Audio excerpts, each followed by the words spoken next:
여러분 안녕하세요. 오늘은 우리가 평생 살아오면서 가장 많이 겪고 또 가장 많이 후회하는 문제 중 하나를 말씀드리려 합니다. 바로 사람 문제, 인간관계 문제입니다. 젊었을 때는 잘못된 사람을 만나도 다시 일어설 시간이 있습니다. 하지만 노년에 들어서는 다릅니다. 내 마음의 평화, 내 건강, 내 재산이 잘못된 관계 하나로 무너져버리면 다시 회복하기가 어렵습니다. 그래서 노년의 지혜란 사실 아주 단순합니다. 좋은 사람과 함께하고 나쁜 사람과는 멀어지는 것. 오늘은 실제로 있었던 사례와 함께 우리가 노년에 반드시 피해야 할 사람들에 대해 긴 이야기를 나누어 보겠습니다. 듣다 보면 맞아, 저런 경험이 있었어 하실 겁니다. 시작하기 전 좋아요와 구독 한번 부탁드리겠습니다. 먼저 가장 흔한 유형이 바로 돈을 빌리려는 사람입니다. 한 어르신은 평생 아껴 모은 돈이 조금 있었습니다. 오랜 친구가 찾아와 한 달만 빌려주면 꼭 갚겠다고 했습니다. 정이 있어서 빌려주셨지만 결국 그 돈은 돌아오지 않았습니다. 돈보다 더 아팠던 건 믿었던 친구를 잃었다는 상실감이었습니다. 여러분, 진짜 친구라면 돈을 요구하지 않습니다. 오히려 내 형편부터 챙겨라 하고 말해줍니다. 돈 이야기를 꺼내는 순간 그 관계는 이미 위험한 관계입니다. 비슷한 경우가 있습니다. 자꾸만 도와달라, 이번만 빌려달라고 반복하는 사람. 처음엔 정으로 돕지만 결국 내 마음만 상합니다. 돈 문제는 인간관계를 가장 빨리 무너뜨립니다. 다음은 험담을 즐기는 사람입니다. 어떤 어르신은 오래된 지인과 자주 만났습니다. 그런데 만날 때마다 다른 사람 흉보는 말로 시간을 보냈습니다. 저 집 아들이 문제라더라. 저 사람은 젊었을 때부터 별로였지.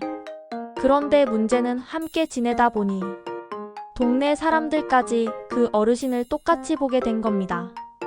저분은 늘 남 얘기만 듣고 다니는구나. 결국 친구 때문에 본인까지 욕을 먹게 된 것이지요. 험담은 결국 나에게도 돌아옵니다. 오늘은 남 얘기지만 내일은 내 얘기가 될 수 있습니다. 마음을 어둡게 하고 평판까지 해치는 이런 관계는 반드시 멀리해야 합니다. 세 번째는 내 시간을 빼앗는 사람입니다. 노년에 가장 소중한 건 바로 시간입니다. 하지만 어떤 사람은 자기 심심함을 달래려고 혹은 자기 할 일을 떠넘기려고 내 시간을 함부로 씁니다. 오늘 나 좀 도와달라. 심심하니 같이 나와라. 한두 번은 괜찮습니다. 하지만 계속되면 정작 내가 하고 싶은 일들을 하지 못하게 됩니다. 내 건강을 위해 운동할 시간, 손주와 함께할 시간, 책을 읽고 배우는 시간까지 잃게 됩니다. 한 어르신은 이렇게 고백했습니다. 내 시간을 내가 쓰지 못하고 남에게 다 빼앗겼다. 결국 내 인생의 주인이 내가 아니게 됐다. 그렇습니다. 내 시간을 존중하지 않는 사람은 결국 나를 존중하지 않는 사람입니다. 네 번째는 늘 의존만 하는 사람입니다. 한 어르신은 친구의 부탁 때문에 늘 지쳐 있었습니다. 병원 좀 같이 가줘. 서류 좀 대신 써줘. 처음에는 도와주는 게 당연하다 생각했지만 시간이 갈수록 부담이 커졌습니다. 그 친구는 늘 도움만 받고 고맙다는 말도 없었습니다. 관계는 서로 도와주고 서로 기대야 건강합니다. 일방적으로 기대는 관계는 짐이 됩니다. 다섯 번째는 늘 부정적인 말만 하는 사람입니다. 세상은 망했다. 사는 게 뭐 있냐. 만나면 이런 말만 하는 지인이 있습니다. 처음에는 위로해주다가도 어느 순간부터는 내 마음까지 무거워집니다. 실제로 한 어르신은 이런 대화 때문에 우울증 증세까지 겪었다고 합니다. 부정적인 기운은 전염됩니다. 반대로 긍정적인 대화는 내 마음을 밝게 하고 건강에도 좋습니다. 나이가 들수록 내 마음을 지켜주는 건 밝은 말, 따뜻한 말이지요. 여섯 번째는 내 비밀을 퍼뜨리는 사람입니다. 어떤 어르신은 자식 문제로 속이 상해 오랜 친구에게 털어놓았습니다. 그런데 며칠 뒤 동네 사람들이 다 알게 되었습니다. 믿었던 친구가 이야기를 흘린 겁니다.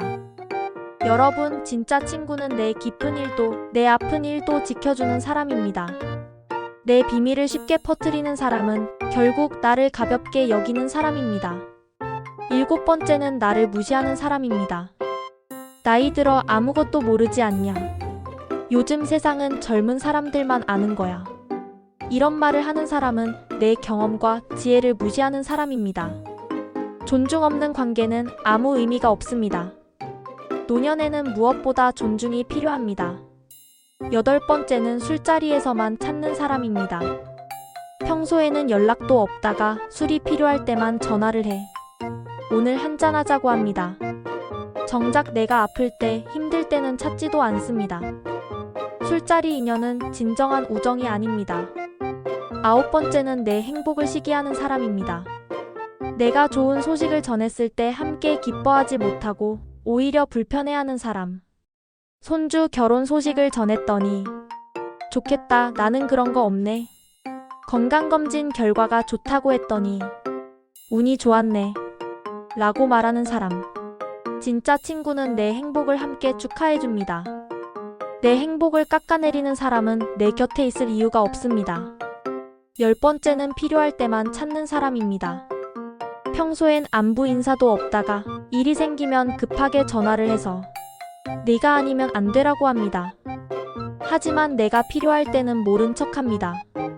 이런 관계는 친구가 아니라 이용관계입니다. 이 외에도 겉으로는 친절하지만 속으로 계산적인 사람도 있습니다.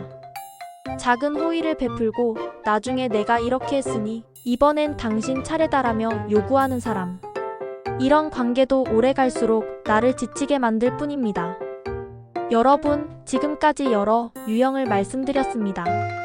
들으시면서 내 주위에도 저런 사람이 있구나 하고 느끼셨을 겁니다. 그렇다면 이제 중요한 건 정리입니다.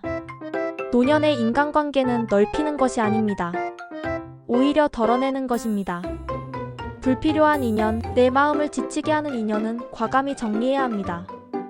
한 어르신은 이런 말씀을 하셨습니다. 나이 들어 외로운 건 괜찮다.